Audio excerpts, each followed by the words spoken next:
It's a reality of life in Australia that from time to time residential areas will be invaded by major bushfires. And battling the spread of the main fire front, CFA and other hard-pressed emergency services may be unable to defend individual streets and houses. But research and experience shows that residents can survive bushfires on their own, so long as they understand their risk and realistically prepare to meet it.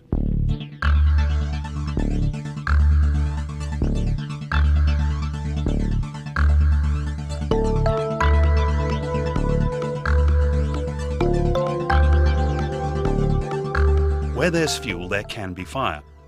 It doesn't matter what sort of vegetation an area carries, so long as it provides fuel, with the right weather conditions, it will create a bushfire risk.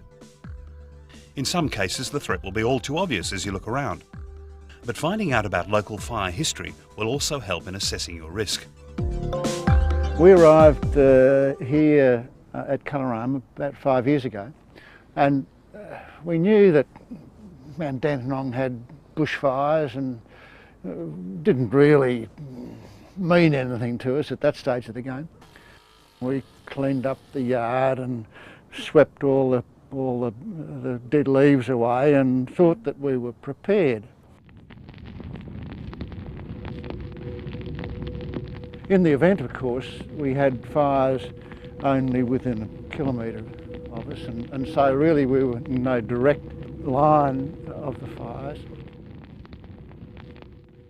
And then when we realised that in fact many houses had burnt to the ground, we just fell in a heap.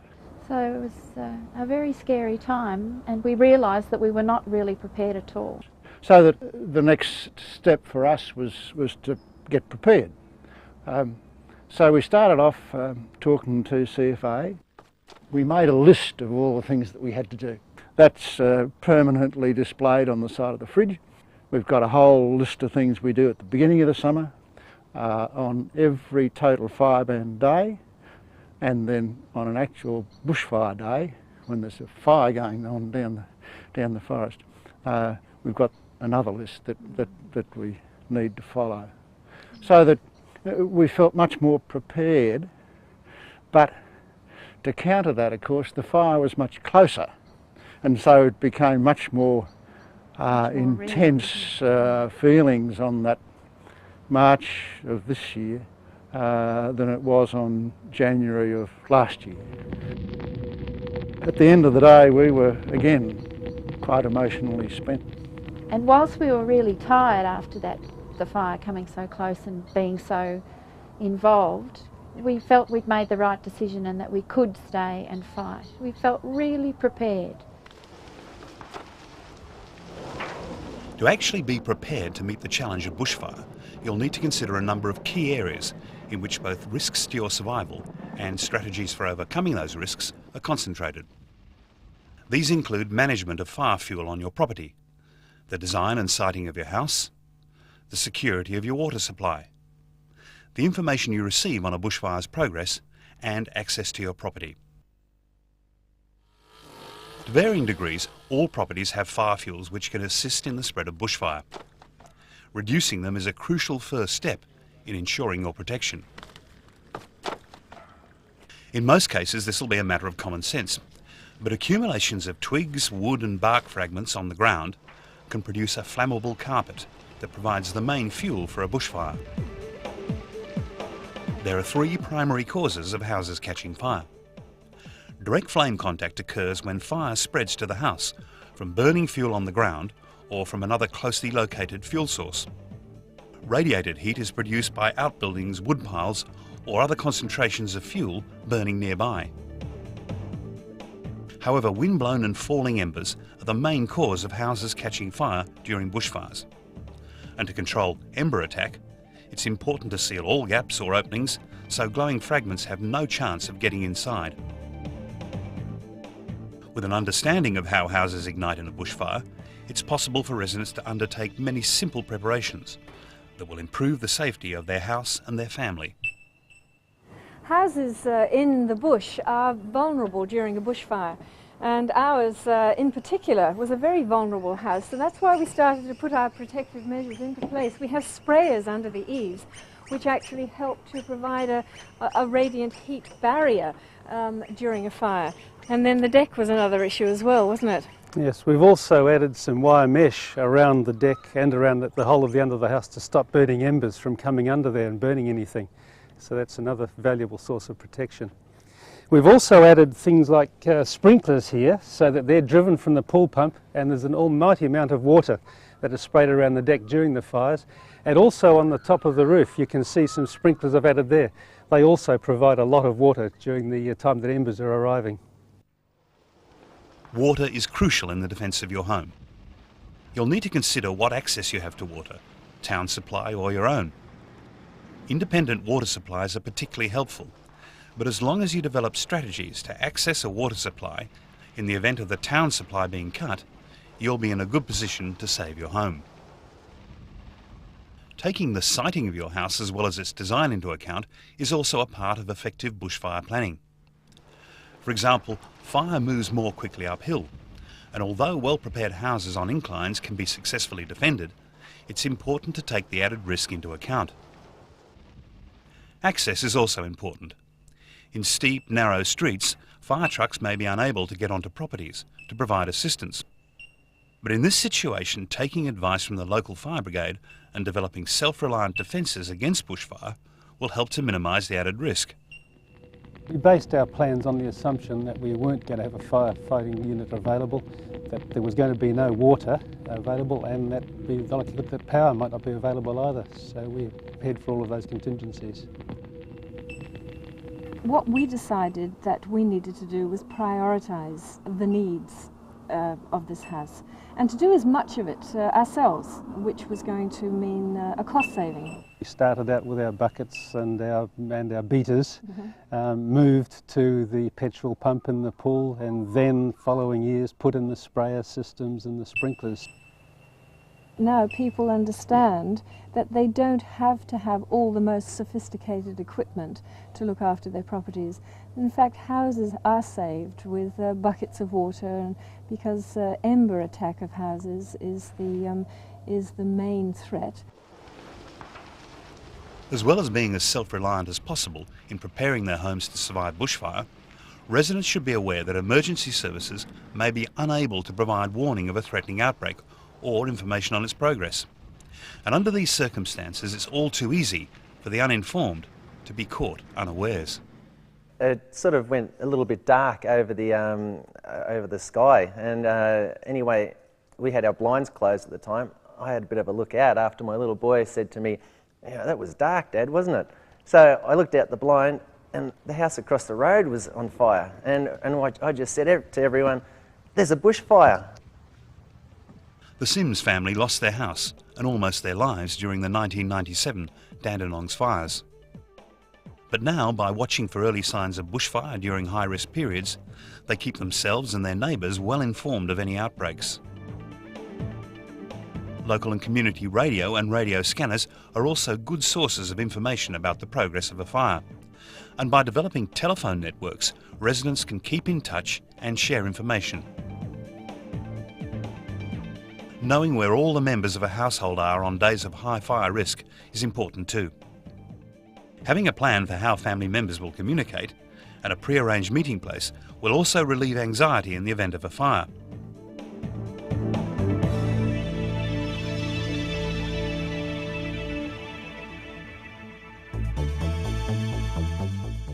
Every household needs to decide whether its members will stay with a home during a fire or leave ahead of any fire outbreak. Either decision can be right, depending on occupants' preparations and capabilities. But actually making that early, crucial decision of whether to stay or go is never easy, particularly since very few residents have ever witnessed a bushfire at close quarters. One of the hardest things after the fire in '97, we realised we had to make a decision as to whether in fact we would stay and fight a fire or whether we'd go. And we agonised for weeks over it, talked to lots and lots of people, and really thought, are we going to be able to cope if a fire comes very close to us? We gathered lots and lots of information and decided that we were fit enough and would be able to cope if a fire came. And it was a real test in '98. There was just thick smoke everywhere. You couldn't see more than, a little distance because of the thick smoke. So you never really knew how close the fire was. It was a windy day, and so you get this tearing, windy noise that all coming through the tops of the trees that really starts to roar, and that was scary enough for us. It was very exciting in a perverse sort of a way. Your adrenaline was really running and pumping, wasn't it? And there was constant noise. The helicopter was coming over the roof of our house. So it was a good practice, I suppose. Hopefully a fire won't come any closer than that. But we felt much better able to cope. While anyone facing a bushfire must fully assess their ability in dealing with all they may encounter, staying or going can often be as much a family as a personal issue. For us, the total fire ban day is a trigger that it's a good day not to be on the mountain. Because I think we want to be out of the area before there's any danger there, so that we're not experiencing any of the trauma and the drama associated with the fire, especially with young children. Yes, we deliberately chose for our daughter to not have to be subjected to the trauma of being in a panic situation where there's fire all around. We wanted to enjoy living in the hills here and not associate it with that level of anxiety. So that was an important factor in us deciding to get out before there was any fires. Though having a fully developed plan to either leave early or stay is essential to bushfire survival, a backup plan that allows you to respond to unexpected circumstances in either way is also important. For example, someone intending to leave may find it necessary to rely on their alternative plan to shelter with a well-prepared neighbour or at another safe location before a fire threatens. But sensible flexibility should never be extended to embrace last-minute evacuation, a deadly option under any circumstances. Residents who evacuate late will have no idea where the fire is coming from. They may even go toward it. They may be trapped on the road by fallen trees or fallen power lines, or become disoriented by smoke and crash their vehicle. Think about this. Of the 32 non-firefighters who lost their lives on Ash Wednesday, 25 died outside their homes, on the road, in the gutter, on the front lawn. They obviously didn't know their homes provided shelter from the killer, radiant heat. While radiant heat can be an instant killer in the open, residents who stay and defend their houses can go inside for protection during the 5 to 10 minutes the fire front takes to pass. And while they're inside, they can extinguish any interior spot fires that may have started. To begin with, these fires are small, spreading progressively until they're checked. Research has clearly shown that the notion of houses exploding into fireballs during a bushfire is a dangerous myth, and one that can tempt people into the ultimate folly of last-minute evacuation.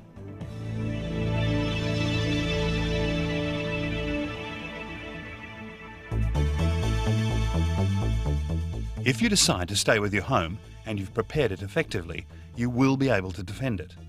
And for its part, your house will provide you with protection as the fire front passes. In bushfires, people save houses, and houses save people.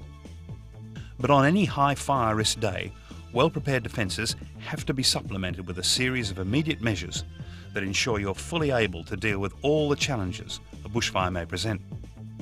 These will vary according to your particular situation and the plans you've developed to deal with it. But there are a number of areas which typically require attention, and one of the most important is your ability to maintain access to water. Filling as many containers as possible and placing them strategically around your property can be an excellent idea. And if you have an independent water supply, such as a pool or tank, make sure you have plenty of buckets on hand, or if you have a pump, check to make sure that it's working. As well as having plenty of water to fight spot fires, make sure you remove anything flammable on or near the house, such as outdoor furniture, hanging baskets, and even the doormat, which can catch alight, spreading fire to the rest of the house. Having appropriate non-synthetic firefighting clothes for each member of the family is important. Check that your clothing kits provide full body covering and that they are accessible and complete before they're actually needed. In bushfires, pets suffer in the same ways as humans, and plans for their safety should be included in your defence strategy. It's a good idea to take appropriate precautions to protect them on any high fire risk day.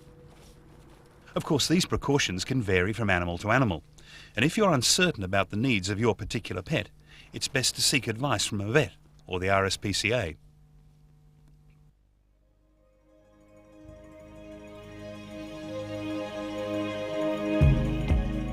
As the fire front approaches, it's time to start checking off the steps in your bushfire plan. Each household member should already be very familiar with it, and preferably have done the occasional dry run to make sure it's both workable and memorable.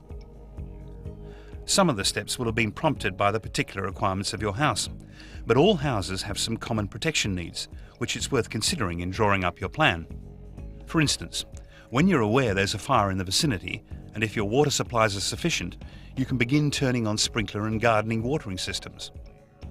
If you have meltable hose fittings, these can be taken inside before the fire front arrives, as they'll be needed later to put out spot fires around the house, after the fire has passed.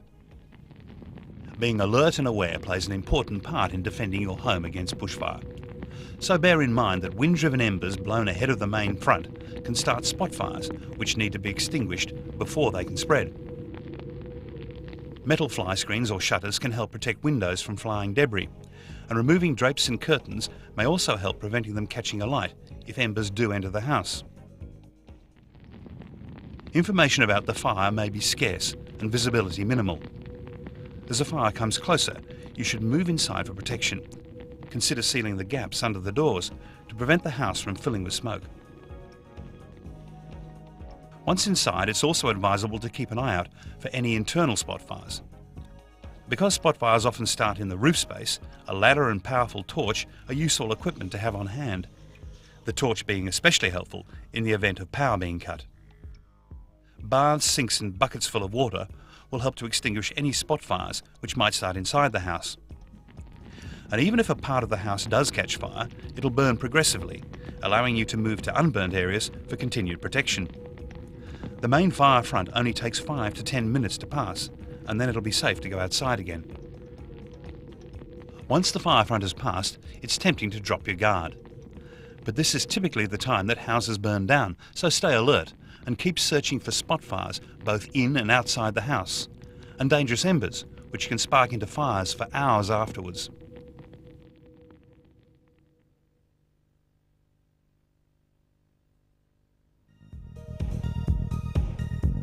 The task of defending your home in the event of a bushfire should not be entered into lightly. The more information you have, the better able you'll be to take responsibility for your own and your family's safety in the event of a fire. And for residents who do want to stay with their homes, the information, support and assistance they'll need is readily available. Now, the CFA is providing so much literature and so much support that no one need feel alone at all.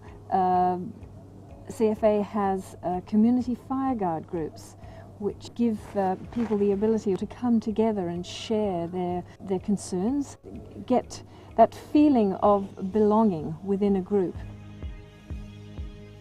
In suburbs and towns throughout Australia, families like the Emerys and Wrights have embraced the delight of living in close and immediate contact with their bush surroundings. At the same time, they've realised the security and peace of mind they need to fully enjoy their lifestyle depends on planning and thorough preparation to meet the rare but crucial test of successfully defending themselves against a bushfire.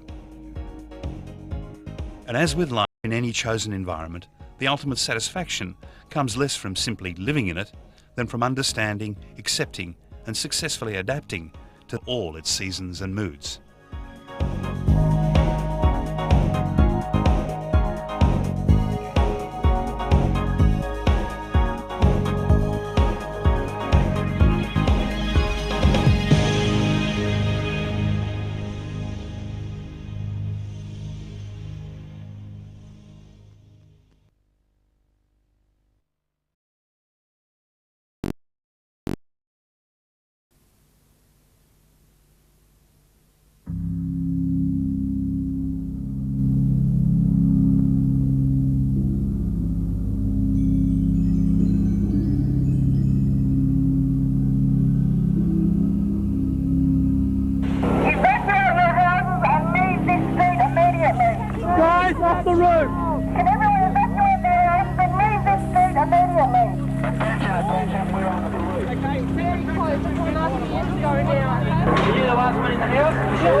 Get out of there!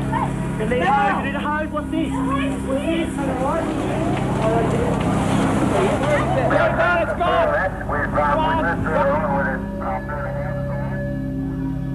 We virtually ran up the driveway, locked the car keys in the house, which was really smart. Locked the house on the way out, you know, good one. In the heat of the moment, it felt just as unsafe going. It felt worse going off the mountain in the bumper-to-bumper traffic, everyone frantic.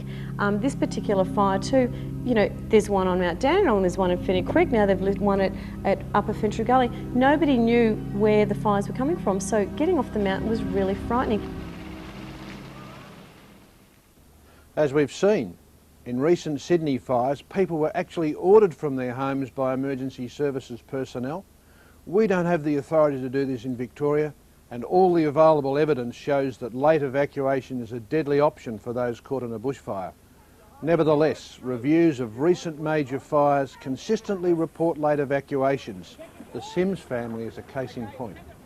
And while residents themselves initiated some of these late evacuations, others were clearly prompted by advice or direction from emergency services, be they firefighters, police or SES people. Not only could this advice send someone to their deaths, but in Victoria, both the Emergency Management Act and the Country Fire Authority Act give residents the right to stay with their homes in the event of a bushfire. So to order people out is actually unlawful. CFA's stay or go policy is based on extensive research after major fires. Following Ash Wednesday, for example, ember attack was identified as the prime cause of houses catching fire. This debunked the myth of houses exploding into flames and made staying with the home a viable strategy. It also showed that during a fire, a home attended by able-bodied residents has a much better chance of survival because spot fires can be extinguished before they flare out of control. The lawful right of people to stay with their homes is based on the results of this research. Reducing fine fuels around the house, providing adequate water supply, fire suppression equipment and wearing proper clothing to protect against radiant heat will also improve the safety of both the homes and the owners who stay to protect them. With both the Emergency Management and CFA Acts allowing people to stay and defend their houses during bushfire, CFA's policy is clear. People must decide for themselves whether to stay with their houses or evacuate early. Protected from radiant heat inside their houses, well-prepared residents who stay will be able to put out spot fires once the fire front has passed. In bushfires, houses save people and people save houses. Of course, not all residents will feel able or confident in staying with their houses, and their safest option is to leave early for safe areas on all total fire ban and high-risk days. But stay or go, the one deadly option that should never be considered is late evacuation. We're going. Think about this. Of the 32 non-firefighters who lost their lives on Ash Wednesday, 25 died outside their homes, on roads, in the gutter, on the front lawn. They obviously didn't know their homes provided shelter from the killer, radiant heat. All emergency service workers, firefighters, police and SES must recognise that by directing or even advising someone to leave, we could be sending them to their deaths. We could also be open to a liability action in the case of a person's home being lost in their absence, especially if they'd planned to stay and defend it. Residents who evacuate late will have no idea where the fire is coming from. They may even go toward it. They may be trapped on the road by fallen trees or power lines, or become disorientated by the smoke and crash their vehicle. All the evidence tells us that leaving in the face of fire is simply not an option, and it is critical for all emergency services people to consistently present this message to the community. For their part, residents must understand that CFA may be unable to protect individual homes because the most effective way we can protect the community is by concentrating our efforts on fighting the fire front. Fostering community self-reliance will free us to do the job we are trained and equipped to do, and that is to stop the fire front. Self-reliance and careful preparation were the key elements in the strategy followed by Nick and Bryony Wright. They stayed and saved their home during the same fires that cost Mark and Rosemary Sims their house and almost claimed their lives as well. The steps start with checking everything, making sure everything's working. We have a number of fire kits which have the proper clothing, gas masks, all that sort of equipment, so that get them out ready to be used. Basically lay everything out so that we know what's what, where everything is, so there's no confusion, no panic. And then obviously getting everything running, making sure the pump's working, all that preparation needs to be done, turning on the right taps so that the sprinklers work. Just checking them without using too much water. And filling up all the sinks is a good idea because the water does run out during the day, as we found out, and I mean then you have no water supply, so fill up all your sinks is a very important thing. We found the fire front started coming through, so we got the fire hoses and just started putting out small fires. This was before the main blast of the fire front. As soon as we figured that it had passed, we started putting out more spot fires. By the time the embers were falling, the rest of the house was saturated anyway, so we didn't need to worry about the gutters. We didn't need to worry about all the small areas around the house. It was mainly just the perimeter of the house which wasn't wet by the sprinklers. In the Dandenongs fires survived by the Wrights in January 1997, 41 houses were lost. Mostly unoccupied, they fell easy prey to ember attack. Without their owners on hand to put out spot fires, the flames were free to develop into full-scale blazes. And this outbreak was a localised one. In larger and more intense fires, the CFA's resources are stretched to the limit in controlling the fire front, and the loss of unprepared houses can be enormous. In the 1983 Ash Wednesday fires, for example, over 2,000 houses were lost. Once started, bushfires develop quickly and unpredictably, and the CFA can't guarantee that residents at risk will receive adequate warning. We expect those planning to stay and defend their home to have an understanding of what they'll face and be both mentally and physically prepared to meet it. Most importantly, they'll understand the need to protect themselves from radiant heat as the fire front passes. Those who choose to go should leave early on any fire risk day or use a total fire ban as a trigger to get safely away from the high risk area. This strategy may mean the loss of their homes, but it enables them to choose what they will take with them well in advance of any fire and without the accompanying panic of a late evacuation. The type of weather that led up to that day in January 1997 was the third day in a row of around 40-degree heat. The winds were very strong. Total fire ban days, we decided that combination was enough for us not to want to be on the mountain at all. Because we left early enough on the day of this particular fire, even though our house was burnt down, we had enough time to take more of the things which were important to us. The paintings off the wall, Cheryl's paintings from the wall, all our photo albums. We gave our daughter a chance to choose things from her room that she wanted to take as well. So because those really important things, we had an opportunity to take, a lot of the trauma and the sadness for us wasn't as great. For us, the total fire ban day is a trigger that it's a good day not to be on the mountain. I cannot emphasise strongly enough that as emergency services personnel, we do not have the power to compel people to leave their homes.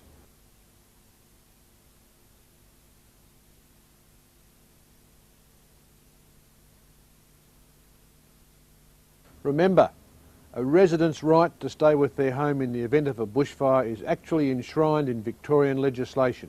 Not only is such advice or direction against the law, it is also deadly, for all the evidence shows that late evacuation is a killer in bushfires.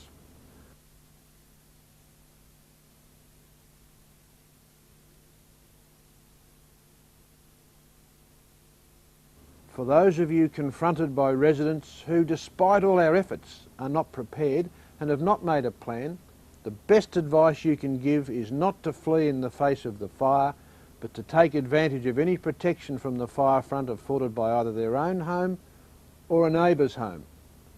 But they should remain alert to the progress of the fire and be ready to put out small fires once the fire front has passed. The key to survival in a bushfire is planning as a family unit to either stay and be well prepared, or to leave early on a bad day and be safely out of the area before there is any sign of a fire. This is the message we should be continually reinforcing in the community.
is part of the Australian countryside and always will be. The tranquility of the bush belies its potential to burn fiercely when conditions are suitable.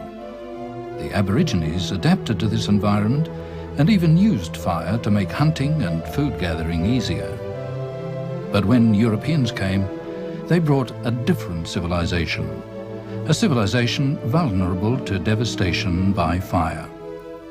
The destruction of human life, buildings, grazing land and fencing caused alarm and fear, and this remains to this day. Most people believe that large bushfires are so intense that buildings in their path have little chance of surviving. But the facts show that buildings do survive severe bushfires, not by chance, but because of good siting and design. The fires of Ash Wednesday, 1983 in Australia, as well as leaving a trail of destruction, gave researchers a new stimulus to study what really happens to buildings in bushfires. The reasons why some buildings survived, whereas others burned down, have been substantially identified. We now know how to build or modify buildings to greatly increase their chances of survival.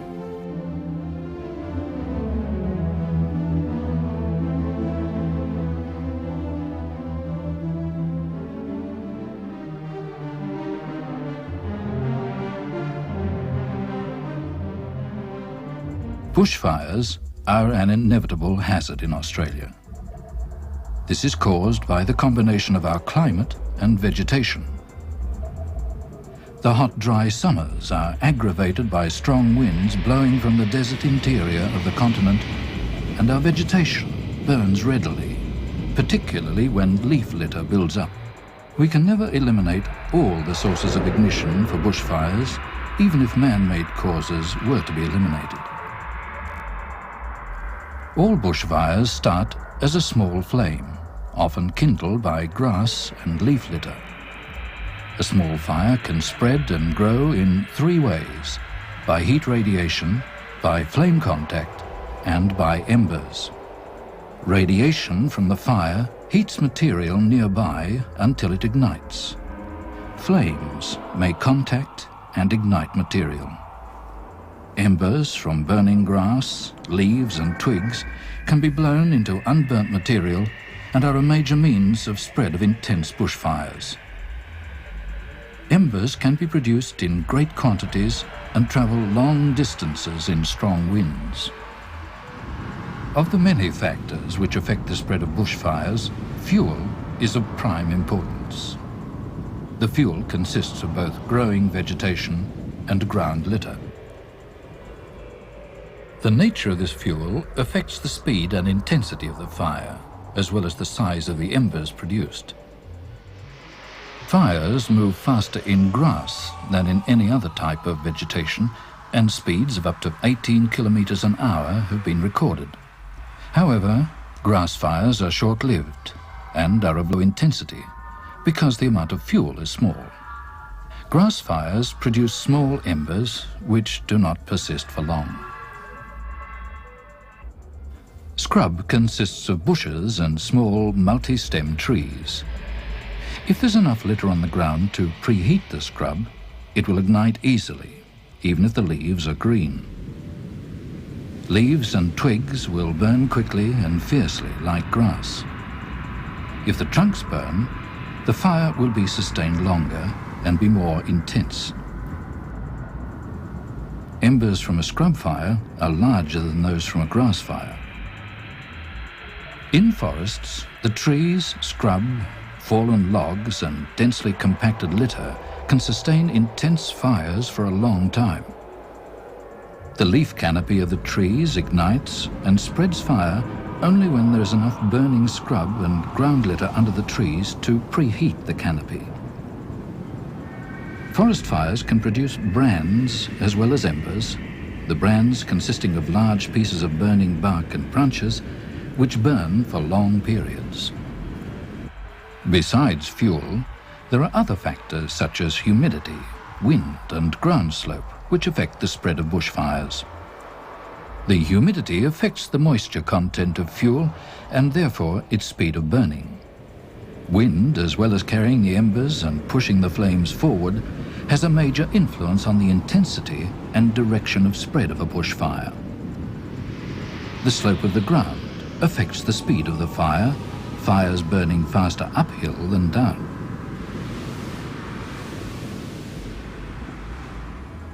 Bushfires originate in light fuel. They spread by radiation, flame and embers, and their intensity and speed are determined largely by the nature and amount of the fuel present. Bushfires can be large, intense and frightening, but they are not supernatural events.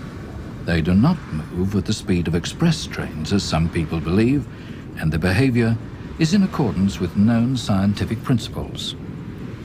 Their effects on buildings are predictable and can be planned for.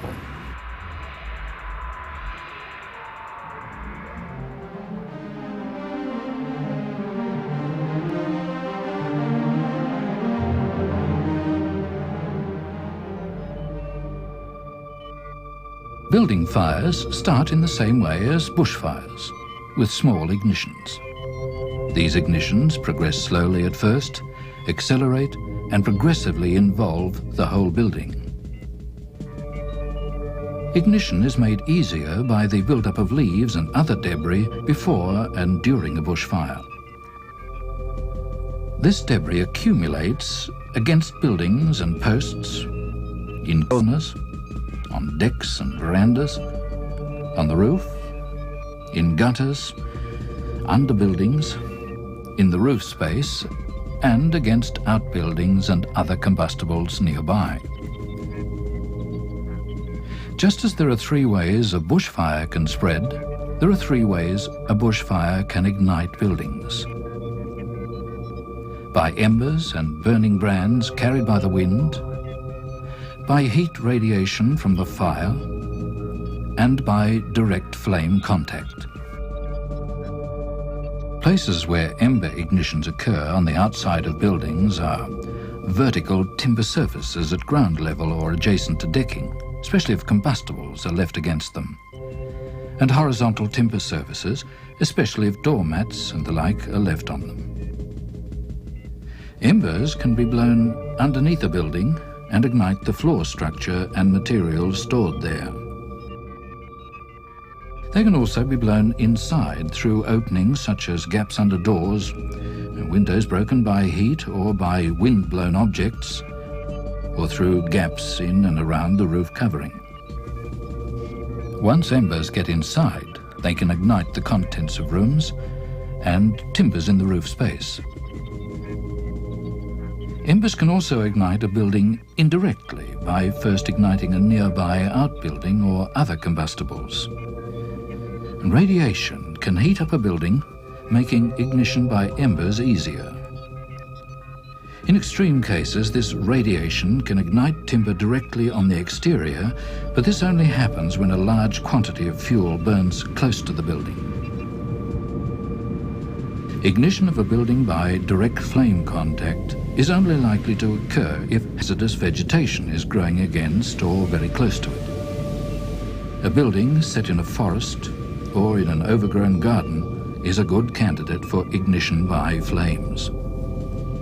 The attack of a bushfire on a building goes through 3 stages. The attack begins when embers, blown ahead of the fire front, reach the building and its surroundings. As the fire comes closer, the ember attack increases. This ember attack can last for up to half an hour or more before the fire front itself arrives. During this time, it's important for people staying with their buildings to be active by extinguishing small fires in the surroundings, on the exterior of the building, inside the building, and in concealed spaces in the roof and under the floor. The second stage occurs when the fire arrives. Ember attack, heat radiation, flames and smoke are at their maximum, but this only lasts for 5 to 10 minutes while the fire front passes. During this time, the noise of the wind and the fire can be terrifying, and conditions outside are usually lethal. Everyone should shelter inside, watching for ignitions and putting them out as they occur. After the fire has passed, embers continue to be blown from burning tree trunks, outbuildings, fence posts and wood heaps and the like. This final stage may last for several hours. During this time, people can go outside and put out small fires on and around the building. A check should also be kept inside the building and in concealed spaces in the roof and under the floor. If people who have evacuated before a bushfire return during this period, they can also carry out these firefighting activities.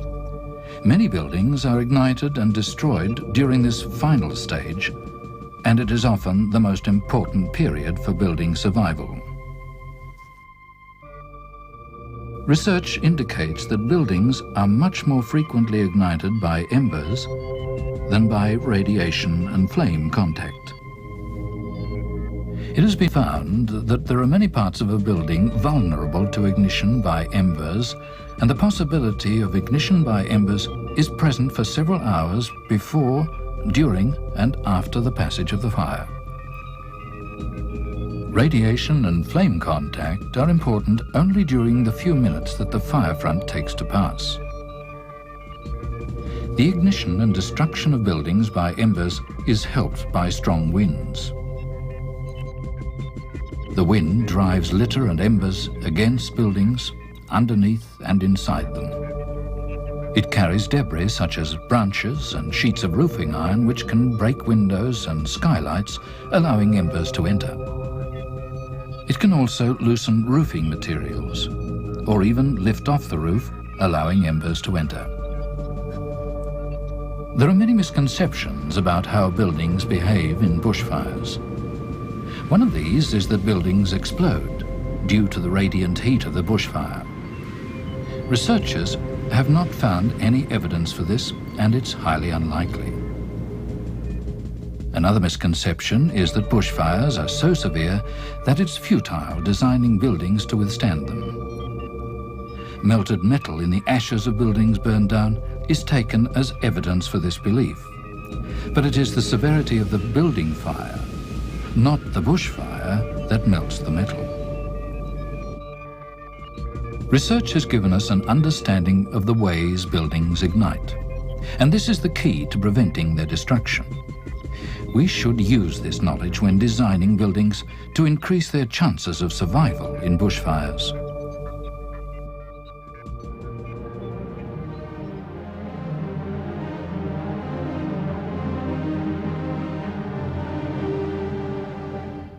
But where do we start? Choosing a suitable site for the building can be highly effective in minimizing bushfire attack. A suitable general location can be selected using fire hazard rating maps, which are available at many local government offices. The fire hazard ratings include factors such as vegetation, ground slope, and access. An individual site can then be selected on its particular merits. Choose a site which is relatively flat, because the flatter the ground, the less severe a fire may be. Choose a site which has the least hazardous vegetation between it and the direction most previous bushfires have come from in that area. Having chosen a site which minimizes bushfire attack, the design of the building and its surroundings comes next. Single concept building designs, such as underground structures, may not be effective because unprotected windows, roof lights and other openings can allow embers to enter. Similarly, rooftop sprinklers deal mainly with embers that lodge on the roof or in the roof gutters. Refuge bunkers separate from the building have been suggested, but there are no proven designs, and their maintenance and safe use are difficult problems to resolve. Cellar refuges under buildings have similar drawbacks, and people sheltering may be trapped if the building burns above them. All of these single concept design solutions tend to give the occupants a false sense of security and should only be used in conjunction with other measures. So-called bushfire-resistant house designs, off-the-rack solutions, are also of limited use. They may not fit different sites, nor accommodate the individual needs and preferences of people. There are a number of measures which can be used together to greatly increase the chances of survival of new and existing buildings. Reduce vegetation, especially those species which drop large amounts of litter. This will minimize embers, radiation and flame attack at their source. However, retain some trees as windbreaks and ember catchers. Erect barriers such as walls, fences and suitable planting to reduce wind, embers and radiation. Keep your electric power and telephone lines clear of vegetation, or if possible, put them underground so that these services can be maintained during a bushfire. Similarly, vary plastic water piping. Provide emergency water storage in case the town water supply fails. Simplify the building shape to minimize accumulation of litter and embers on and around the building. Minimize the use of combustible materials, especially for decking, pergolas and posts, to reduce opportunities for ignition of the exterior of the building. Or eliminate these features. Enclose underfloor spaces with non-combustible materials to prevent embers from entering under the building. Or eliminate the spaces altogether by using slab-on-ground construction. Secure the structure and cladding against wind damage by using suitable fixings.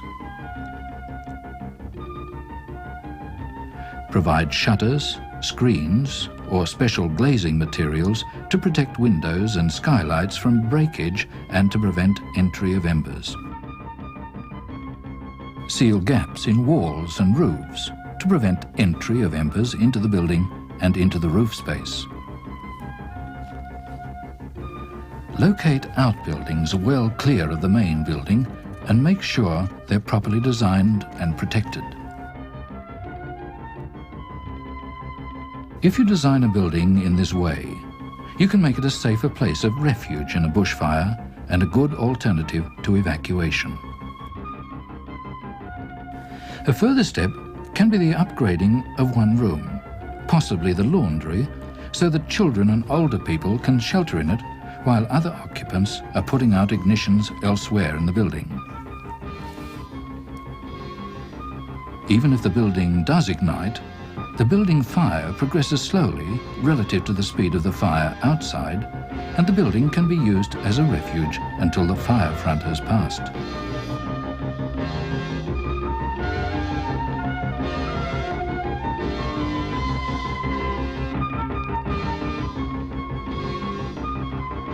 In this program, we have shown how bushfires start building fires, how embers, radiation and flame, aided by the wind, cause ignition and destruction of buildings. That embers are the most important means of ignition. That well-designed buildings have a very good chance of survival, and that such buildings will provide a safer place of refuge for people in bushfires.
A bushfire strikes fear into the Australian community.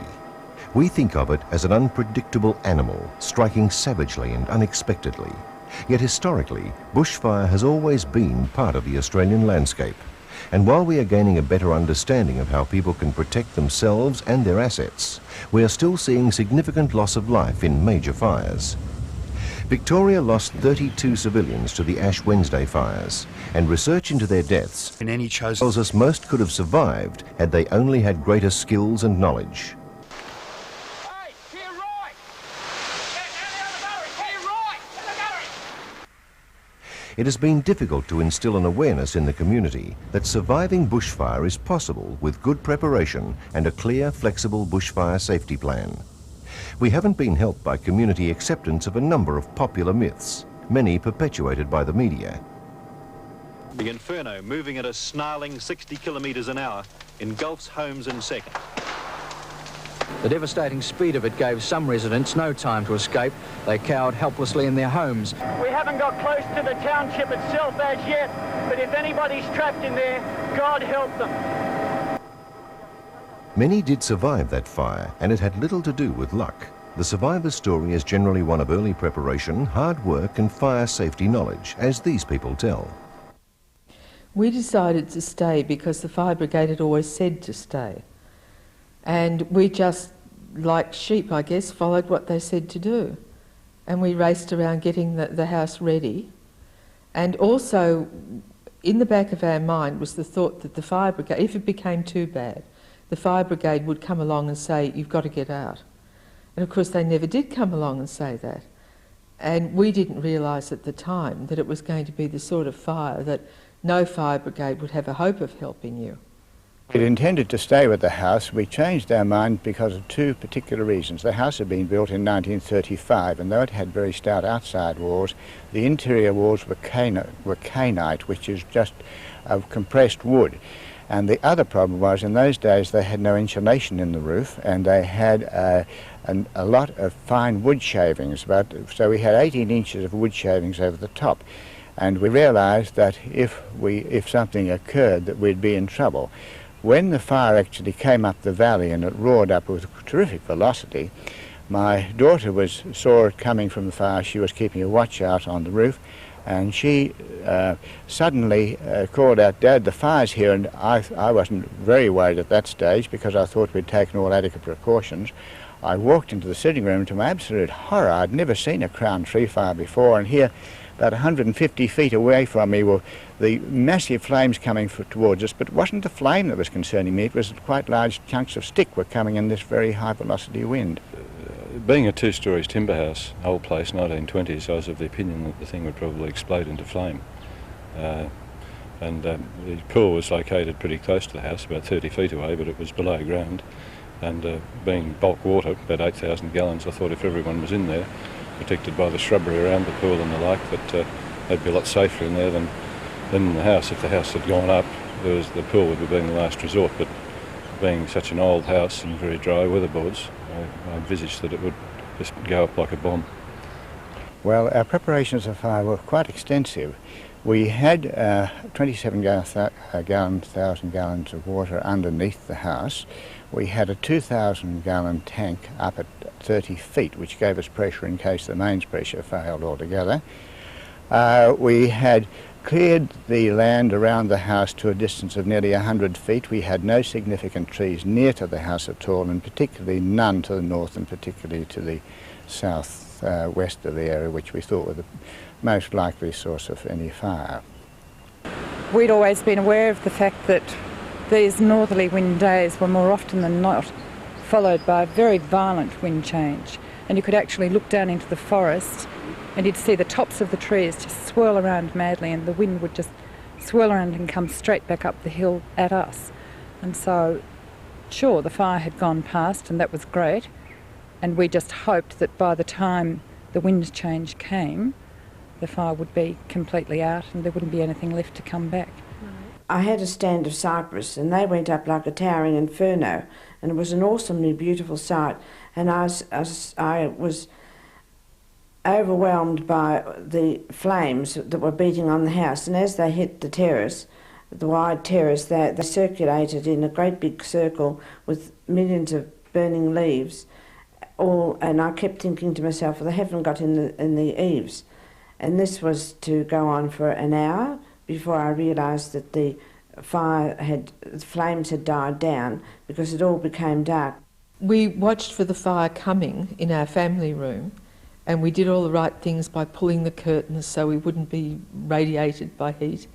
And then it was so spectacular just watching it that we kept pulling the curtains apart. We finally opened them up and stood there and watched, and we could see things crackling everywhere. I think when just after the big gust of wind came, we felt really threatened for our lives, and my daughter said, "I'm scared." And out of the darkness all around the room came these voices, "So am I am too."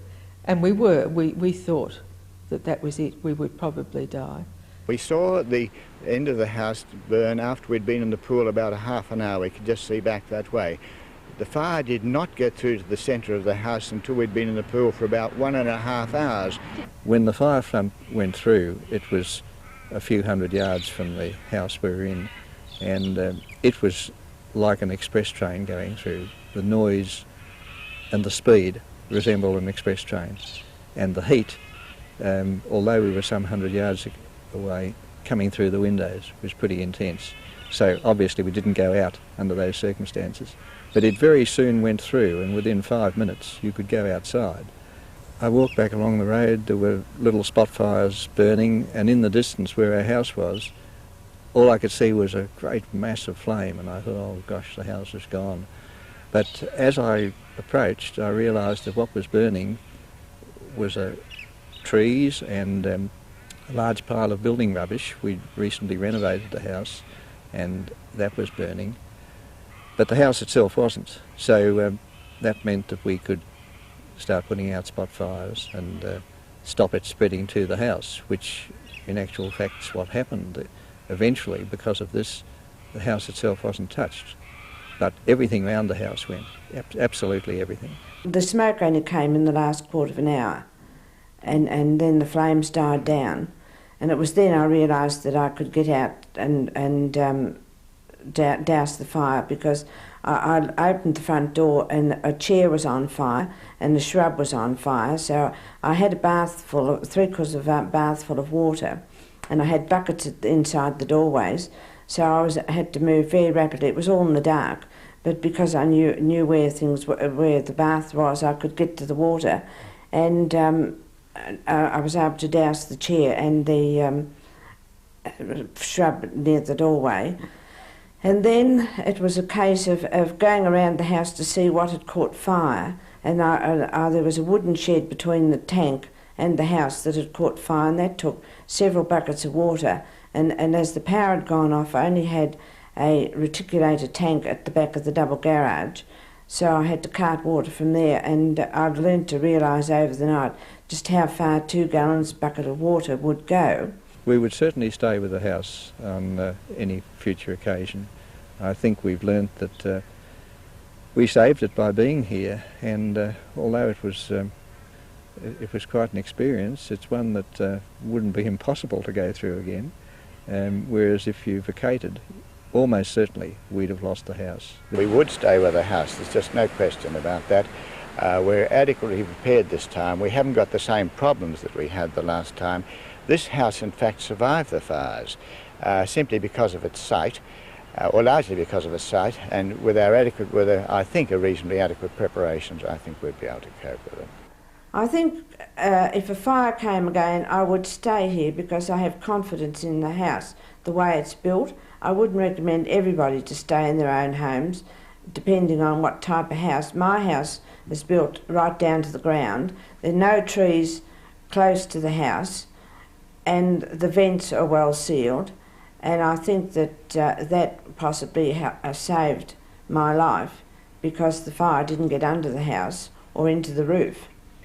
People said to us, "You were so lucky your house wasn't burnt," and we almost we felt a bit upset at that at times, because we felt that it wasn't luck at all, that we'd worked very hard to save that house, and where people were in their houses, most of them were saved.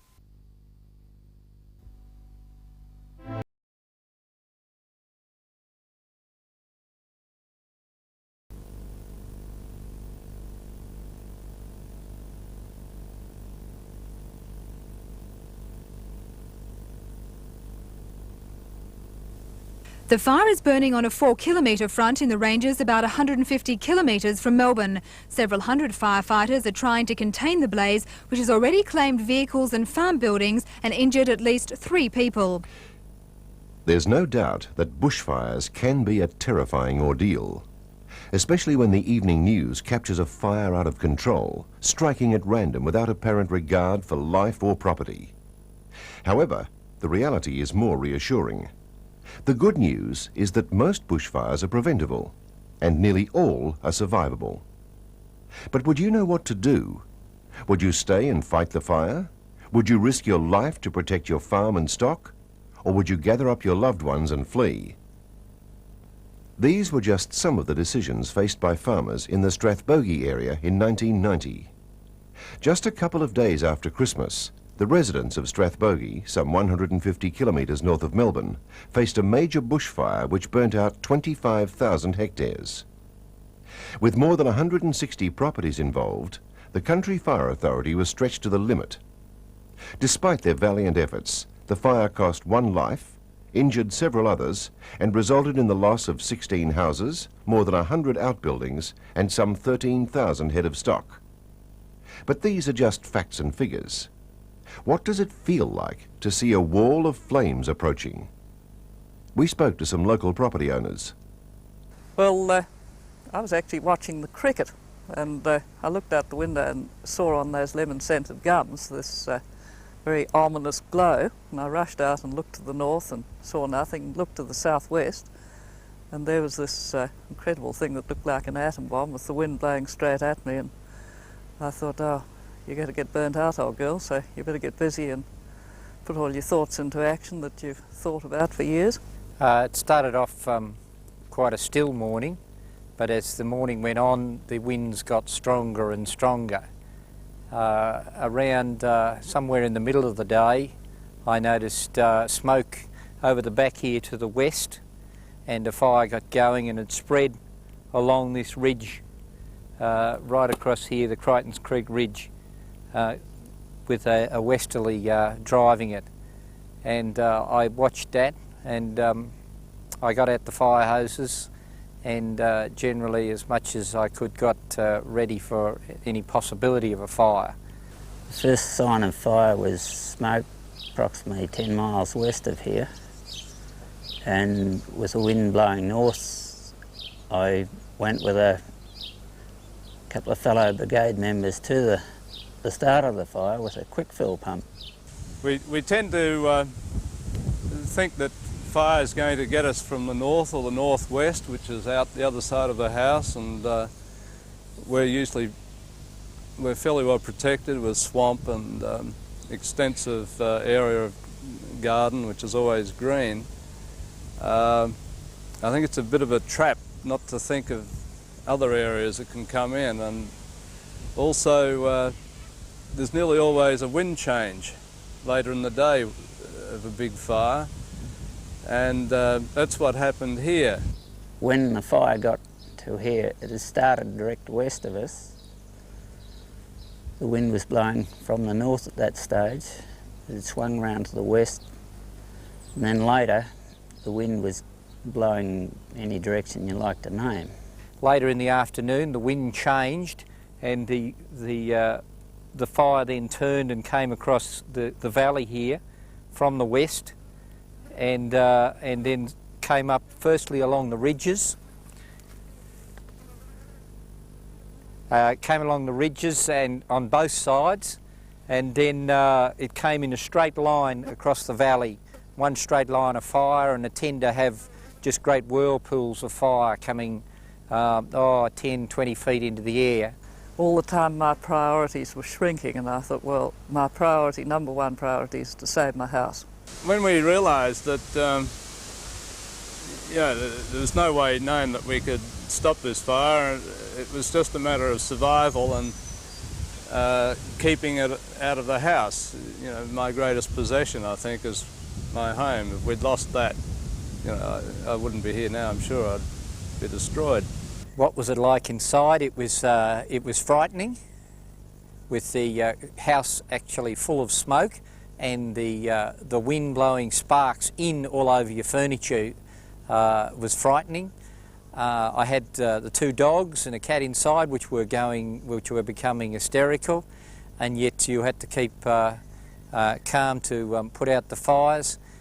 The other thing is, I found the white light from the burning eucalypts a fairly awesome experience to sort of undertake.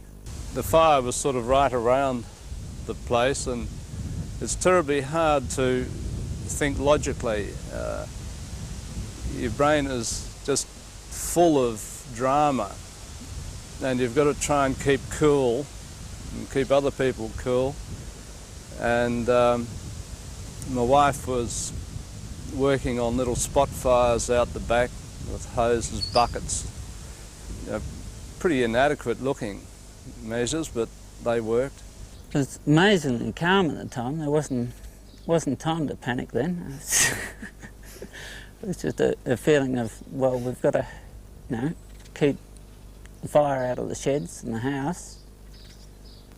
And there's no point in going to shift livestock because visibility was probably 30 to 50 metres with smoke, so it'd be a stupid thing to do.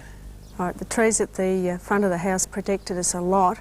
I was round the front with a hose at one stage, and when it was coming in, and the heat hit, the smoke and the heat hit me so hard that I, couldn't see, breathe, and just sort of backed in under the trees until I could get air again. And I lost my wool shed, which is down at the other house over the hill there, and I lost about 2/3 of my grass and fences and very few stock, luckily. I lost no cattle. Some of the properties around here had hideous losses. They lost all their stock, so I was very lucky. I only lost about 130 sheep. Before it came over the hill, it started spotting. We just noticed a little break, a little flare up at the foot of the rough hill there. So we went to fight that, and we were doing quite well, but it was sort of coming down like bombs all around us, which was rather disturbing. The boys would bang on the roof and say, look here, look here. And we did what we could, and until a slight wind change brought the smoke over us. And I thought, well, hell, if I run into one of those big trees, that's where we'd stay. So we then came back to the house. After the fire front had gone, I managed to go out on the lee side of the house, which is along the back of the slab here, and found a fire going up in a gable of the carport, which was out here at the end of the house, which is now gone. There was no concrete there. And what I found is that I didn't have any water left because the fire had come through and burnt all the polypipe fittings that I had above ground. And at that stage I couldn't get to the pump which I had on the dam, which we've now changed, and so I couldn't get any pressure to get a hose to put out the fire, and gradually the wind was still intense and the heat was still intense if you went out onto the windward side, so you couldn't step round the house and do anything. It just burnt your eyes and your throat. Yes, we were bucketing out of the pool. That was another saving. We were fortunate to actually have the power because we actually have an electric pump and the power didn't cut out on us, but we still used the pool a lot. It was what put that rail out that lit up right up beside the shed. It wasn't till, I think the next day or maybe even the day after that, I realised that one of the bad errors of judgment was that I didn't get into the ceiling, because this is a very old house, about 100 years old, and it's got a galvanised iron roof which is quite imperfect, and cinders can quite readily get into those sort of areas. I should have gone up there to see if anything had got in. It gave me a nasty feeling to think that I hadn't even thought of that.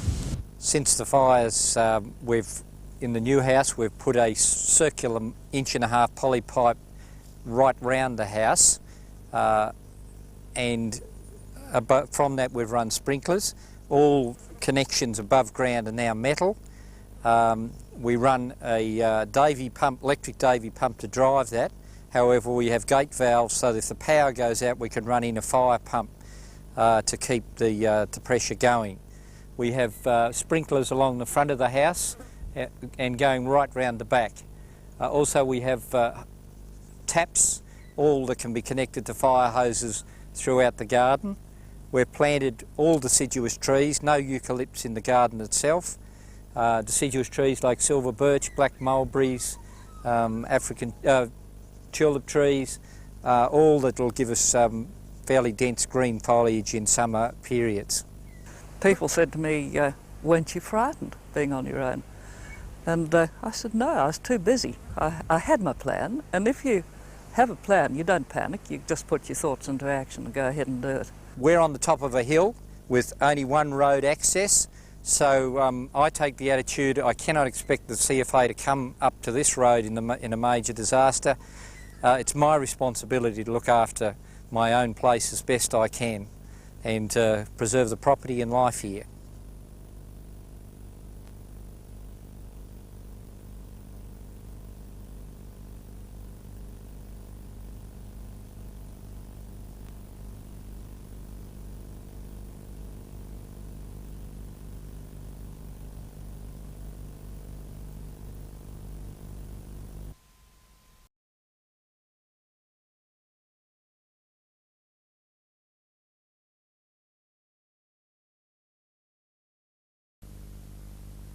In February 1995, the Warringah Enfield bushfire ravaged over 11,000 hectares of bushland in central Victoria, destroying several homes and cottages in its path. In bushfires like these, we often hear of the devastation to property and the loss of life. But rarely do we hear of the many people who, through hard work and good preparation, are able to save their homes and the people they love. This is the story of two such people and their house in the Enfield State Forest. We moved up from Geelong in 1977 and built a house in the Enfield Forest. It was a mud brick house. We were young and students at the time, and Tony was doing architecture. We decided we'd build a mud brick house, and suburbia didn't seem to fit the bill for a mud brick house, so we thought we'd put some bush blocks around Ballarat. We lived here for 10 years, and then we decided that we'd build a larger underground house, which you can see behind us now. When we built that house, we were particularly conscious of the fire risk that did exist in the forest, and we built a fire retreat into the middle of the house, and we have been taking precautions over the years in terms of fuel reduction, provision of water, and trying to be as aware as possible of what we should be doing when a fire did come through. We've always read CFA literature and kept up to date with the latest research on bushfires. We felt we had a pretty strong chance of saving the place because of the sort of design that we put into it and the preparations that we've done over winter. Over the years we've constructed 4 large dams on the block, most of which were full at the start of this season. They feed a fire pump which is over close to the buildings, and from that fire pump we've got a series of sprays and hose systems that we can cover most of the property with. We have had a CFA scanner for a number of years, which allowed us to hear the brigades calling each other. We had a barbecue organised with friends for lunchtime on the Saturday, and we packed up to go in. We'd got as far as the highway, and I think routinely Tony always looks back across the horizon just to see the state of affairs, and there was some smoke. We always knew that if there was a southerly change, the fire front would come towards us. We drove out to the township, to the CFA shed, to find out where the fire was. They told us it was at Staffordshire Reef. Tony had then decided that he would be best to stay home and that I would continue to take the kids into the barbecue. Well, I'd been home most of the afternoon running the fire pump, checking the gutters, filling buckets, finding the scanner, digging out some old fire extinguishers we had. I was ringing Vivian on the hour to tell her what was happening out here. At about 6 o'clock, Tony had said perhaps we shouldn't bring the children home, so we made arrangements for the children to go elsewhere. And at that point I decided I would come home to fight the fire while I still had the chance to get home. So if I left it later, it would be too dangerous to come home. And at that stage we realised that the fire trucks wouldn't be able to come and help us. After that, the fire, actually we stood at the back door watching the fire come up the hill, thinking we weren't sure at the time whether we would have to use that retreat, but we would stick it out as long as we could, and if we felt that we were getting too hot or it was getting all too dangerous, we would make a decision to go inside. As it turned out, that never really happened. the fire that came through was able to be coped with the whole time. We were busy, and it was physically quite hard work, I found, running around with buckets and a knapsack, several kilos on your back. It was really quite hard. We've got 3 buildings to protect, so Tony was round doing the shed and the old cottage, and I was running around the big house putting out little spot fires and anything that was getting sort of too dangerously close to. I'd say the worst time was watching it come up to the block, and I remember Tony saying, that's it, the first spot fire's hit at the bottom of the block, and thinking, oh well, this is it. But I guess after that you're too busy. We knew what we had to do. We knew we had to protect certain areas. We knew we'd have to slosh a bit of water around and get dirty and muddy and whatever, and we just did it. So I didn't feel any sense of panic or fear at all. Maybe some of that is knowing that the house was reasonably safe. We had taken reasonable precautions. I think the worst part was looking down the bottom of the block and seeing the fire coming towards us, and because you're looking at it from one direction, you can see quite high flames. As it gets closer to you and you're in the middle of it, it's not quite so bad. So I guess it's a little bit like fog in some ways. You look at it from a distance, it seems worse than when you're actually in it. After the main fire front had gone through and the urgency had died down, we knew that we still had to keep an eye out for spot fires, because the trees were still burning all the way up, right up to the top. It's like fairy lights.